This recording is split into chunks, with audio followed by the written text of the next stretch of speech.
Welcome, welcome, welcome. You're tuned in to the Crew Podcast and Media Network, where voices rise, stories shine, and purpose meets the world. Welcome to the Crew. Come on in. This is where it starts. We are the change. We are the change. Right here in our hearts. Welcome home, welcome through. There's a place for you. The Crew around the world, lifting every voice too. We make space for the voiceless, hope for the undeserved. Real talk, real stories.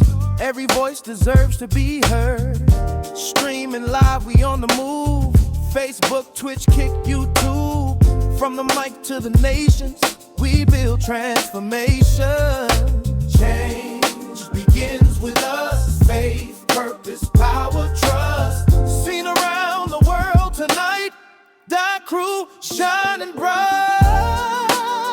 Come on in. This is where it starts. We are the change. We are the change. Right here in our hearts. Welcome home, welcome through.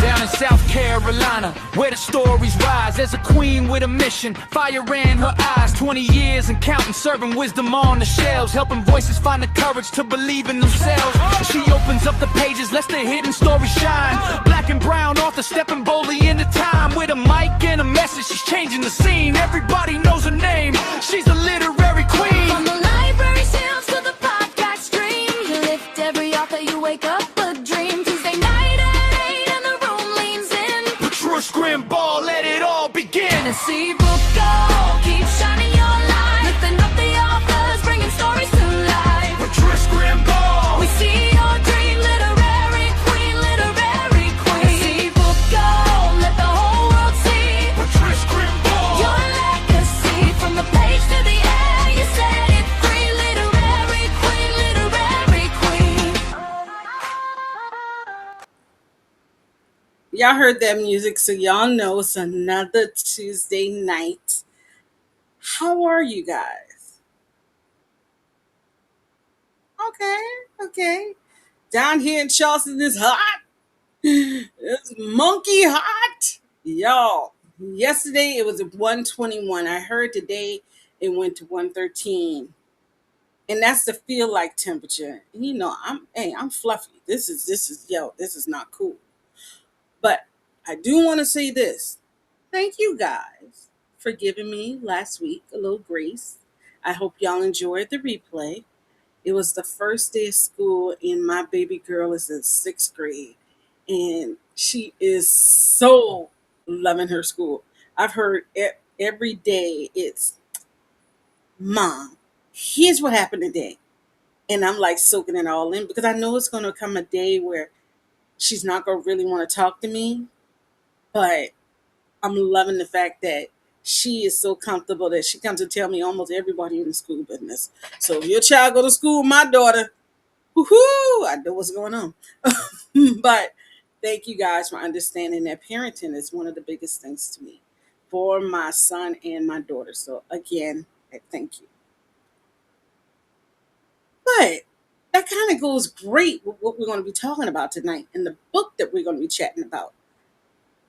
In a way, it fits perfectly because we start in this role as the giver, but then we end the role, if we're blessed, as the givee. You know what I'm saying? So tonight we're talking about Caregiving 101.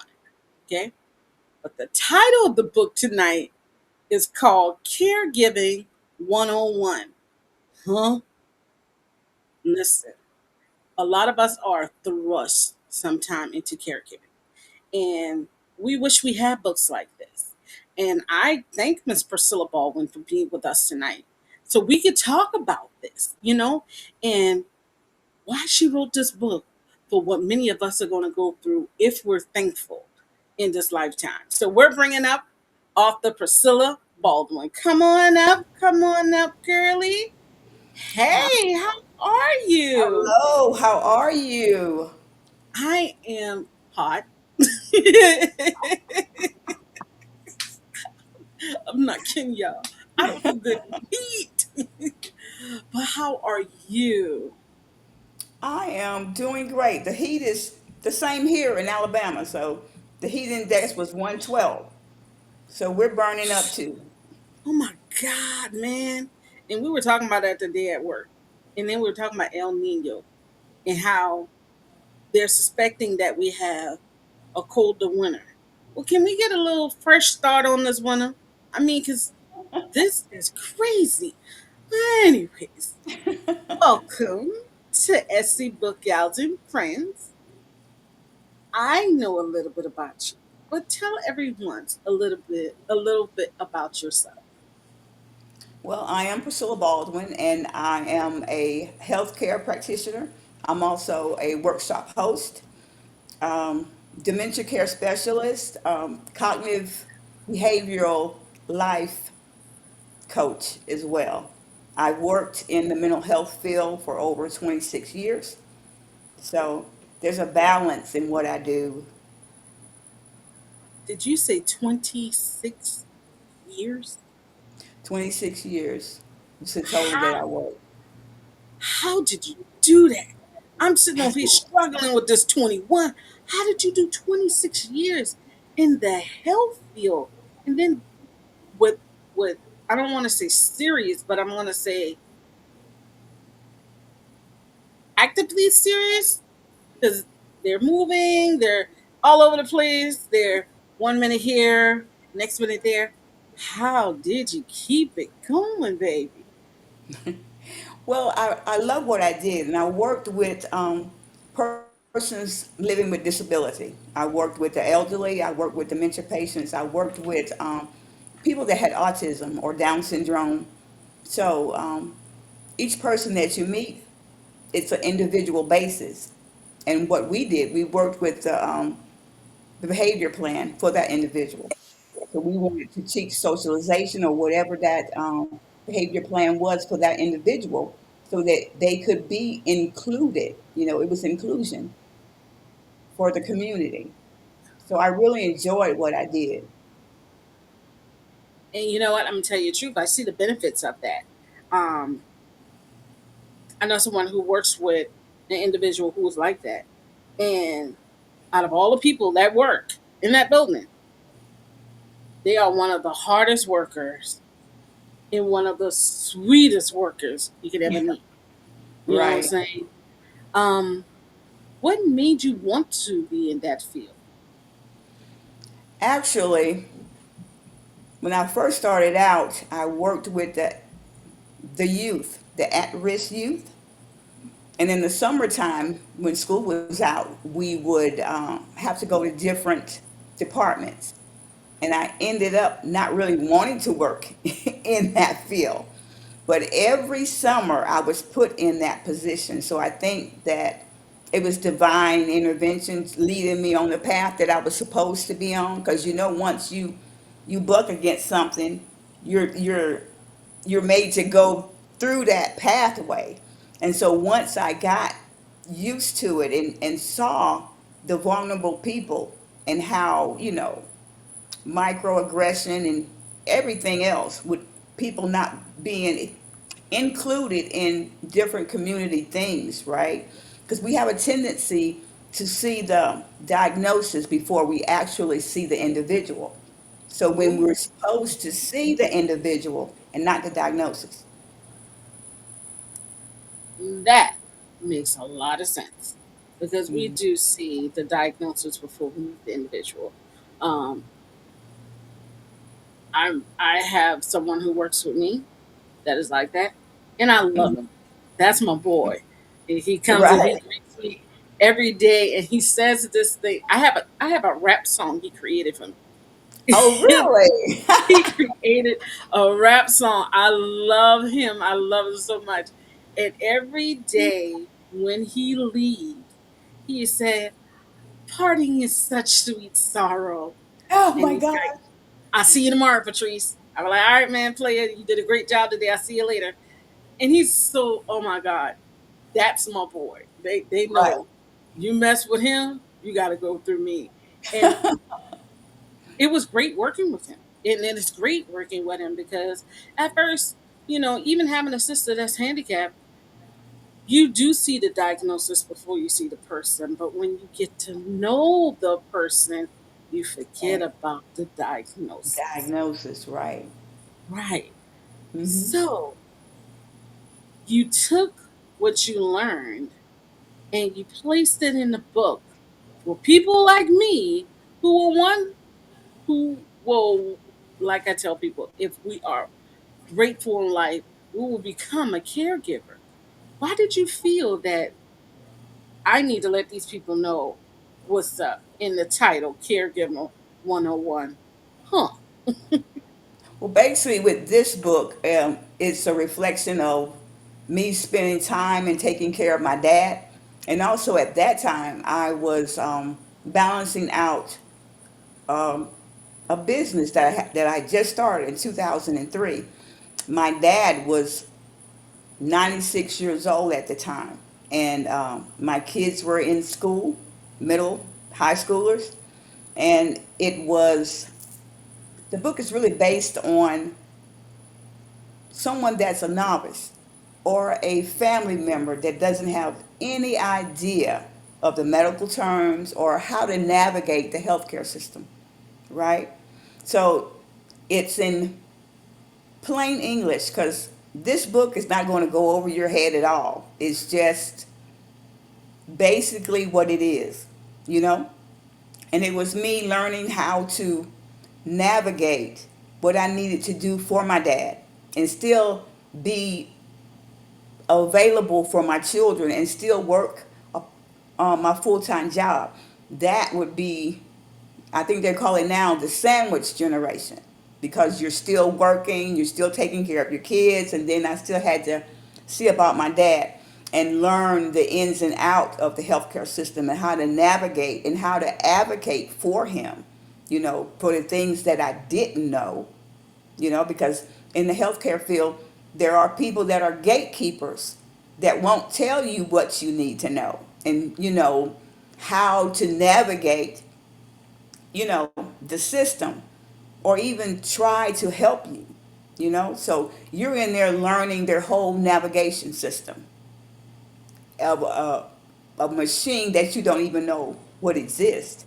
And at the time, my dad, um, he had issues with his blood, and we had never heard of an oncologist. We didn't know what that was. We didn't know how to navigate, how to set those appointments up.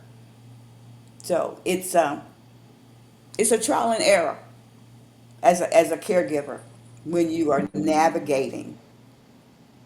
You're so right because once you become that caregiver, you're really taking that role of also the social worker. And like you Mhm. said, this book is you wrote this book to help you be there for your father, for your kids, for your business, and for yourself. So it's like a guideline to make sure that how they say all the plates are still spinning. Um, Right. as a caregiver, what did you feel was the most important thing that you know that needed to be in this book? What needs to be in this book? There's one quote that I put in there, and it's meet people where they are, not where you expect them to be, right? Ooh, So yes. you have to meet them where they are, because a lot of times when we put expectations on people, it's not that they can't meet the expectations. You have to think, do they have the capacity to do what you're asking them to do? That's one question that you have to ask. And a lot of times people are put in positions that they not necessarily are equipped to handle, and they're in positions that they didn't ask to be in. So we have Mm. to think about that as well. So, what do you say to someone that has read your book and they're like, you know what? I really can't do this.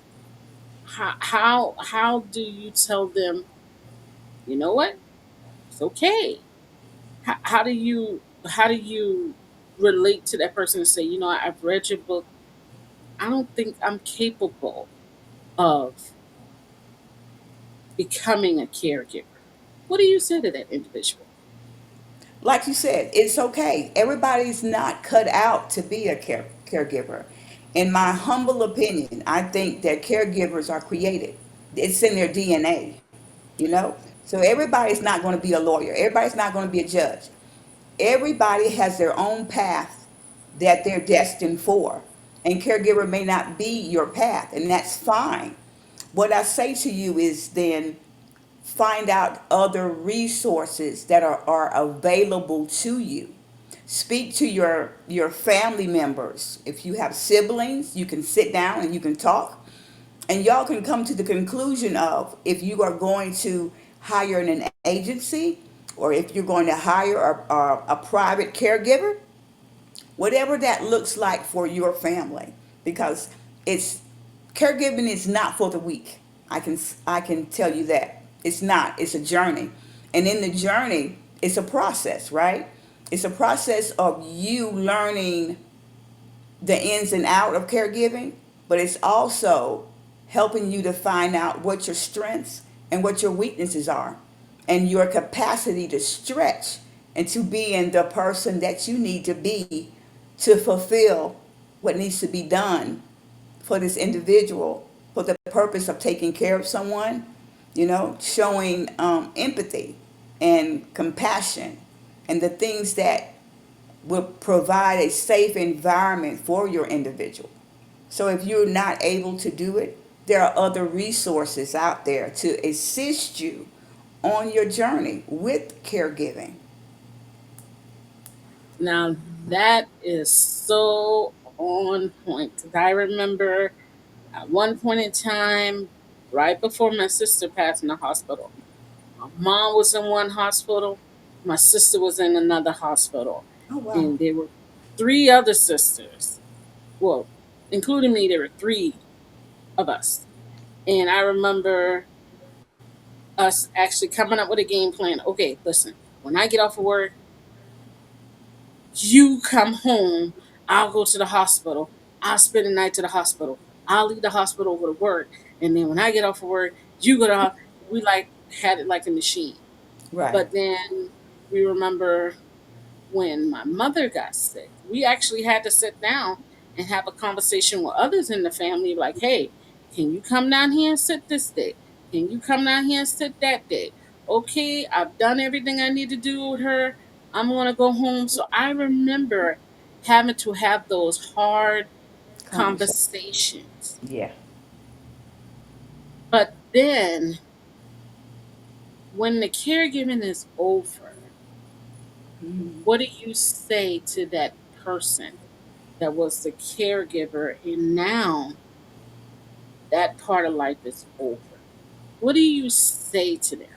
How do you say, because I remember once my mom passed, it was like this point of time we were like, okay, so what do we do now? You know, Mhm. like we still had that caregiver running through us. So like how do we say, how do you tell them, hey, okay, you know, how do you tell them it's time for them to take care of their stuff? In so many words. Well, the time to take care of yourself is at the beginning of your journey, and it's self care, right? Mm, okay. So you have to think of yourself first, because you can't pour from an empty cup. Every morning, this is my recommendation. Every morning that you get up earlier than your loved one, or your client, and that gives you time to do your meditation, your prayer, whatever that looks like for you. Cup of coffee, sitting in silence. For me, sitting in silence helps my mind not to race. It helps me to regulate my nervous system because that's a part of it as well. So when you take that time to fill your cup with just silence, with music, with, like I said, meditation, with your prayers, even learning how to do four square breathing, it helps you a lot because we so often want to check off all the boxes, right? Especially if you're a task oriented individual. You want to make sure that this is done, and this is done. And in the middle of all of that, you're not breathing. You're not allowing your lungs to fill up and that brain fog to dissipate because you're not breathing. You're forgetting to breathe because you're doing A, B, C, D, E. And in the middle of that, you're not taking time to breathe. So when you do self care for yourself, you are regulating your nervous system. You are preparing your mind for the day that it's coming, and your cup is filled. So as your day progresses, and you have to give someone some empathy, or somebody else needs your compassion, or somebody else needs something else, right? So if you don't have anybody that's in place to reset you, to help you to fill your cup, even if that's saying, hey, you know what, I ordered groceries and all you got to do is stop by and pick it up, to take some of the weight that you carry, because we carry weight for the people that we're taking care of, right? We carry that weight along with the weight that we have for ourselves, for our families. It's additional weight. So if someone can come in and replenish you, reset you, reposition you, that helps with the recovery. So when you step away, that you actually can breathe, right? And self-care starts in the beginning. And I'm going to come back to your question. When you said we've got caregiving in us, how do we stop it? When that journey is over for you, that means that you need to take the time so that you can grieve that part of your life, because you've been in caregiving for years, however long that you've been with your family member, or even with the client, you've been with them for a long period of time. And when that journey is over for caregiving for that individual, time needs to be set aside to grieve. You're grieving for the individual, but you're also grieving the caregiving part of what you put out, the energy you put out, the love that you put out, the compassion that you put out, right? You advocating for another individual. That's a lot that you're putting out. So time has to be set aside so that you can grieve that. And it's okay to do that. There's no time limit on grief. There's no time limit in stepping into another caregiving position. You have to take time to grieve that individual as well as the caregiving part of the life that you were a part of. Does that make sense to you? That makes so much sense. It truly does. It's what you're telling us is that you have to take that time. And I Yeah. think that's what a lot of caregivers don't. They don't take that time. That makes so much sense. Hmm. So much sense. So now you know I gotta ask about this title. Caregiving 101, huh? Why the word huh? Because I thought when you sent it to me, I was like, this book is not called Caregiving 101, huh? And I went on Amazon, I say, it really is that. So why the huh? I understand Caregiving 101. Understand it. But the huh? What's The up with hump part. that? Yes. You are the first person that's actually asked me that, and all the podcasts that I've done. The huh is because you're a novelist, and some of the terminology, how you hear something, you're not really clear of the of what you're hearing. or Mm-hmm. understanding what you heard, you know. So, and you know that that cliche that if you can huh, you can hear. So Yes. it's like, okay, huh? Okay. When we do that, it's like everything within us is perking up, you know. We're leaning forward to understand exactly what you said. I don't want to miss the information that you gave me. So when I say huh and I lean forward, you have my attention. I'm trying to understand what you said. I'm trying to learn the verbiage of what you said. I'm trying to understand the content of how you put it. So when I go, huh, and I lean in, you've got my attention. You know, I may not know the rest of it, but I am showing that I'm here, I'm listening. I want to understand what you're talking about. Now I get it. Okay. 'Cause, like, you really had me on Amazon caregiving 101. And I looked, I didn't see anything. I saw all the other caregiving. That's me. Hmm, that's weird. Priscilla Baldwin, caregiving 101. And then I look and I say, caregiving 101. Huh. This means, yo, that really is the title of the book. Like, it's that shock factor for me as a title because that's like, man, let me see what they're talking about. So I love the title. If you can give the client, because we always talk about the client a lot, but sometimes you get those, and I know people who work for, we call them caregiver sitters down here. Okay.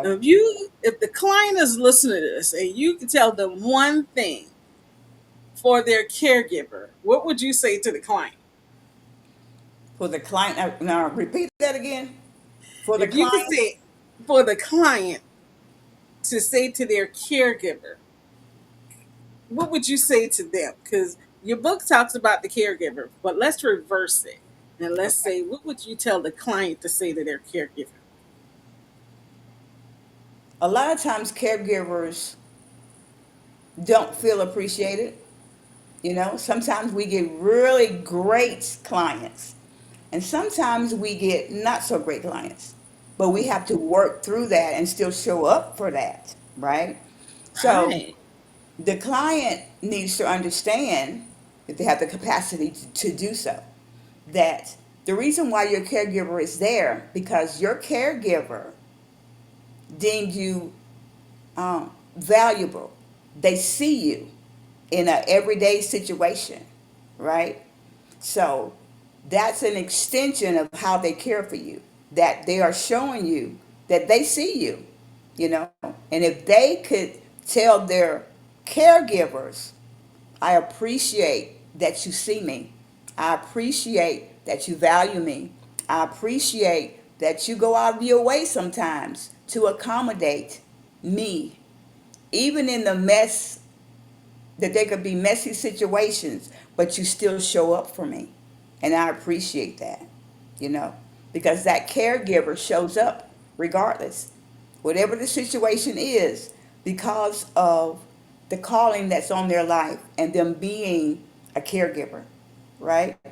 I just truly believe that caregivers can walk into a room and change the atmosphere if they know who they are and walk in the authority in which they have, because they deal with the client, they deal with family dynamics, they deal with the atmosphere of the home, the culture of the home, and it has nothing to do with race. It's the culture of an individual's home and the rules and regulation that's in that house, right?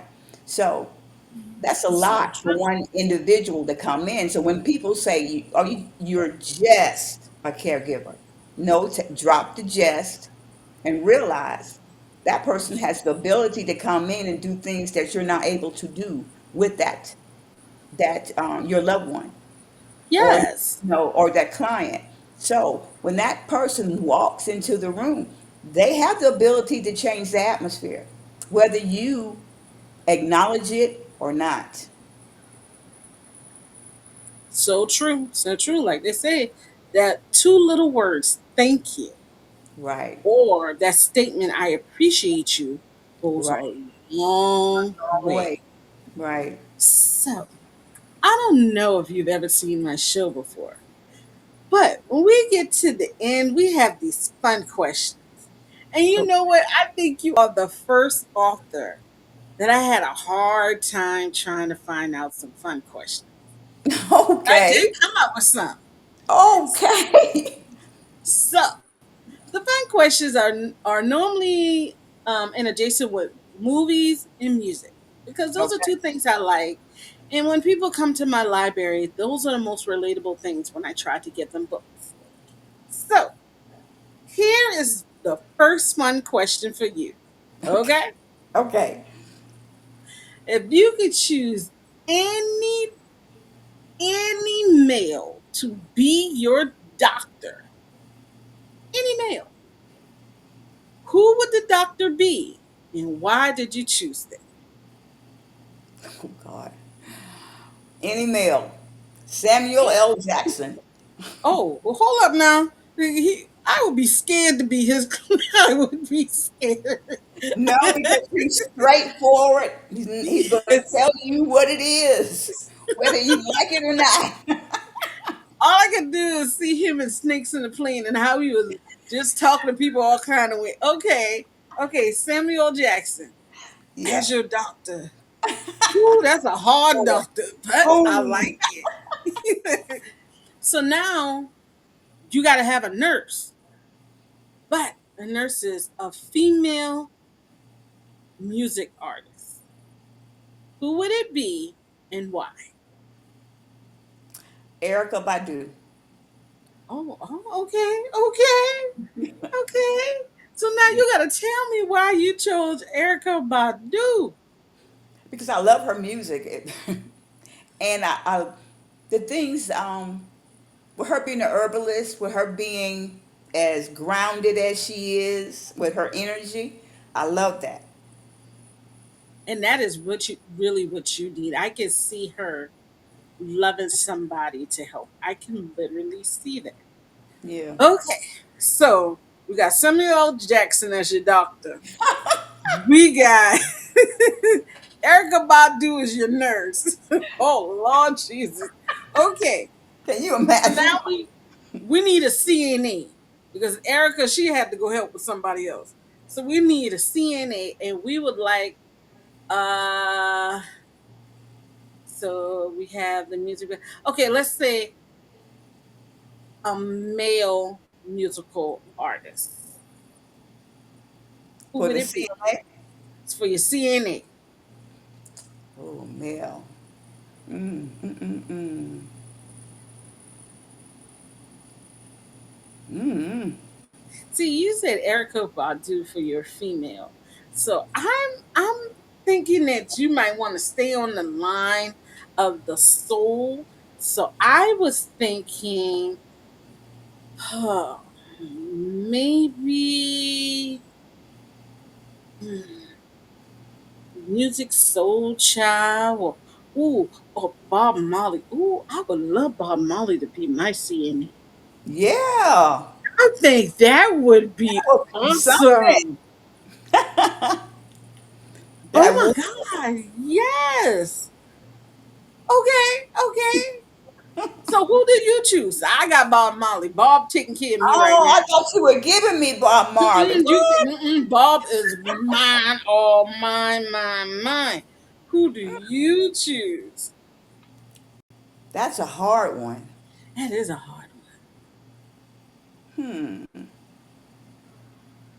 Mm-mm-mm-mm-mm. Let me see. Okay, so I'll give you Bob Marley, and Okay. I'll take Lenny Travis because he is cute. I can sit up there and look at him Okay. all day. Oh, this Okay. Somebody. Tupac. Oh Tupac. Lord, Oh he. no. Ooh, DM. No, ooh. not I DMX. could take Tupac. Oh DMX. Oh, I will take DMX. DMX will be my physical trainer because you can imagine Oh. him yelling at you. And I say one. You know what I'm saying? I can see that. I can do that. Okay, I see that. I see that. Okay, so now we have all these people, but you need your song. Okay, you need that song that gets you going, that each one of somebody said Key Sweat. See, Oh, wow. see, I gotta forget. I gotta remember that's a family show. Key Sweat. Look at here, look at here. But now you have a song. You need that song to keep you going. As the client, what would your song be? Um, what comes to mind is "This Is Me." It was a musical. It yeah, it just talks about the different. I guess you would have to go on YouTube to to hear it, and it's "This Is Me," and all my flaws and everything. You know, life is not glamorous a lot of times, but this is me. You know, flaws and all. It's a really great music song. Okay, do you know who the artist is? Because I'm gonna go look it up now. I can look it up. I don't know. I just know I love to hear it. I'm not. Okay, okay. Yeah, this is me. So you're This gonna is have me. to listen to it and then email me back and tell me what you think. It's on Okay, YouTube. Yeah. it's on YouTube and it's a. You said it's a play. I'm about to find Yeah. that pen and pencil right now. Yeah. It was at the Um, movies too, but it's yeah, it's this is me. The guy name is Jack something. Jack, all righty, I've but got it. all This righty. is me. Let's check. Oh, all right. Now I'm gonna look it up. I'm You're gonna gonna look hit it you up. back. I'm gonna hit you back. So before we close out, tell us how we could follow you on social media, any events that you have coming up, or even where to grab your book. You can grab my book on Amazon. You can follow me on Facebook as Priscilla Baldwin. You can follow me on YouTube as Coach Priscilla B. And TikTok is Priscilla Baldwin 63. IG is Priscilla Baldwin 1340. Okay.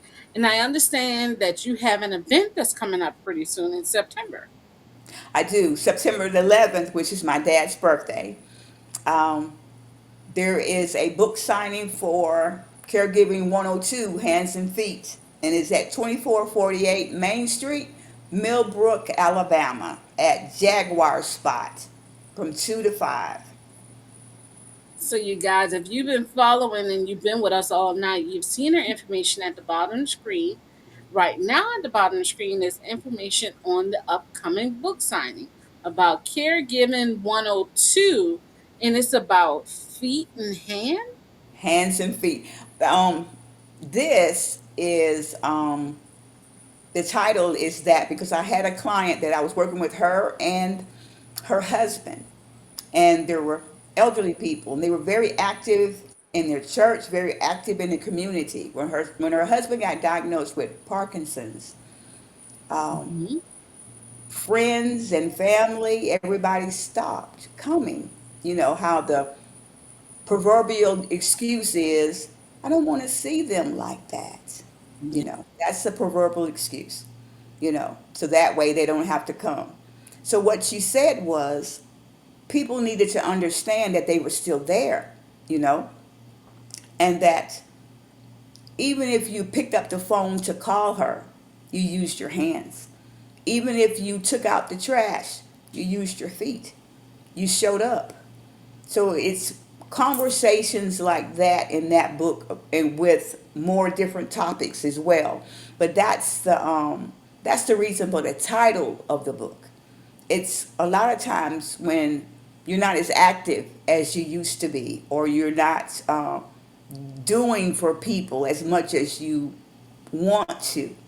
People have a tendency to forget about you when you're going through, you know, your season of caregiving, right? So Right. nobody's calling as much, nobody's showing up as much, you know. So that hurts, and that was very hurtful for her to realize that she's been in the community over 50 some years or more, and nobody thinks about calling, nobody thinks about showing up, nobody thinks about visiting, you know. So we have to be mindful of that. Caregiving and having someone that is with dementia or disabled or whatever, it's not a death sentence.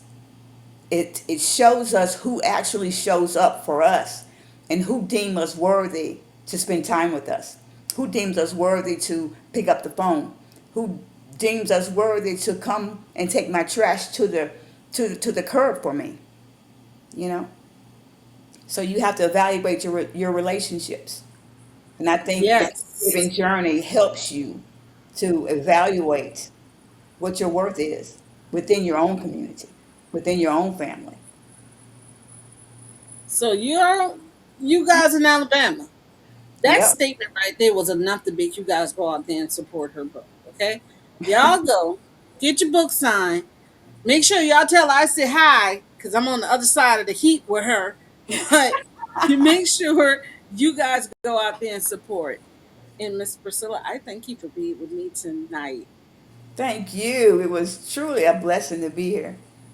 But I'm taking Bob Marley with me now because he Okay. can't take care of you tonight. Me and him got to look at one love tonight.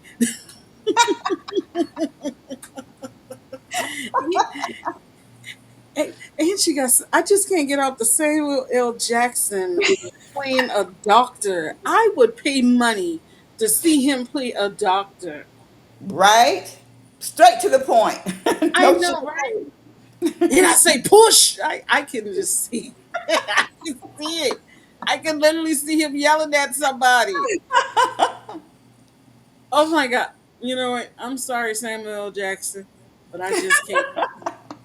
That's like when I heard DMX saying the prayer, even though I know he was so sincere. Right. The first time I heard, I was like, "Yo, that's a gangster prayer, isn't it?" Like, but and then I listened to it again. I was like, "Oh, he's so sincere." I got to get past, like you say, get past the you got to get past what you see and get to know the person. Right. I'm sorry, Samuel L. Jackson. I'll get past, but I can't. I'm trying. I'm so trying. But I thank you for being with me tonight, and I wish you the best. And you guys, listen, if you need help, ask someone. Grab Yeah. books like this, because she says she's not gatekeeping. And I know a lot of people that gatekeep. I don't understand why, because there's enough for everybody. Okay? Water has not run out yet. Food has not run out yet. You might Right. not have the way of getting it, but it's still there. So let somebody help you get it, okay, you guys? Thank you, Miss Priscilla, for being with me tonight. Thank Thank you, thank you. you. You guys, it's another author, another day in the book. Make sure you join me next week where we're going to be talking about the little people in your life. And we'll be talking to author Michelle Dardis. She's a physician. Y'all be ready for this one. Okay? Remember, there's no such thing as an old book because not everybody has read every book. You guys have a great night and stay cool. Bye. Through. There's a place for you.